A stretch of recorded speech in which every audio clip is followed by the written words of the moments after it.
Hey there, I'm Eliza with Ancestral Evolution, and today I'm going to teach you how to make your very own yogurt in a slow cooker. I also have some tips and tricks for those of you on a ketogenic diet to make your yogurt more keto friendly. So let's get started. First, we're going to heat our milk up to 180 degrees. This kills all the bacteria in the milk that we don't want growing later on. Next, we're going to cool our milk down to 110 degrees. Then we're going to add our yogurt culture. This is the bacteria that we want to grow. And then we're going to incubate that bacteria until we get yogurt, which will be between about 8 and 14 hours. And then voila, fresh yogurt. All right, so let's get started. So we're just going to need 3 main ingredients. We've got our crock pot. I'm using a crock pot brand crock pot with an oval top, as you can see. I'll link to it below. Also, 1/2 gallon of organic whole milk. And we're going to need a yogurt culture. You can purchase a specific yogurt culture, or you can just use a cup of regular plain yogurt that you bought at the store.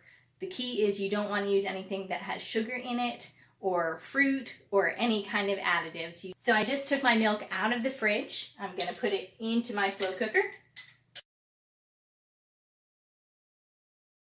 Plug it in, and we're going to turn it on low. And we're going to set a timer for 2.5 hours. So it's been 2.5 hours, and I'm just going to double check our temperature.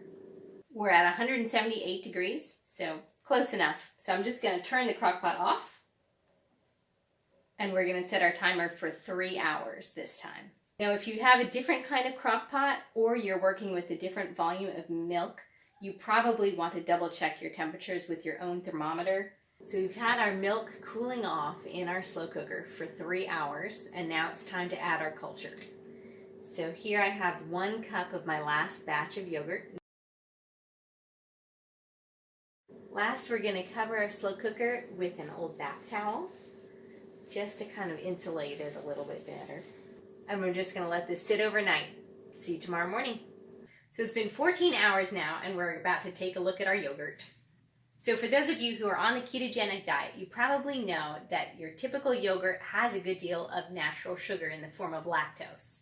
There are a couple of ways that we can lower that amount of lactose when you're making your own.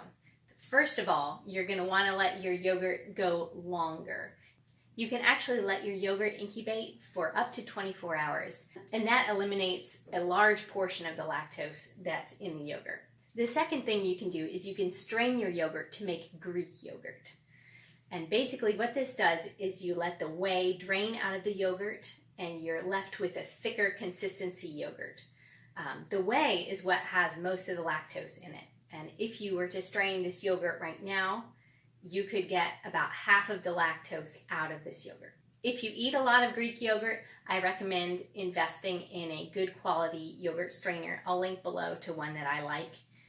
You can also just use a colander with cheesecloth. It makes a little bit of a mess, and if you make a lot of it, I would go with a high quality yogurt strainer that's got a stainless steel mesh in it.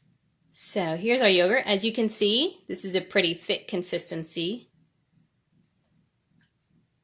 Like I said, this is about 14 hours.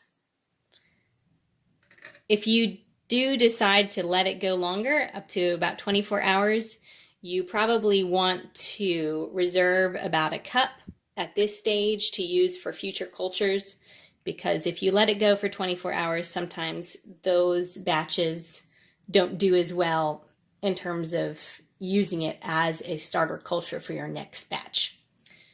So basically what I do at this point is I just ladle it into some quart glass jars and store it in the fridge.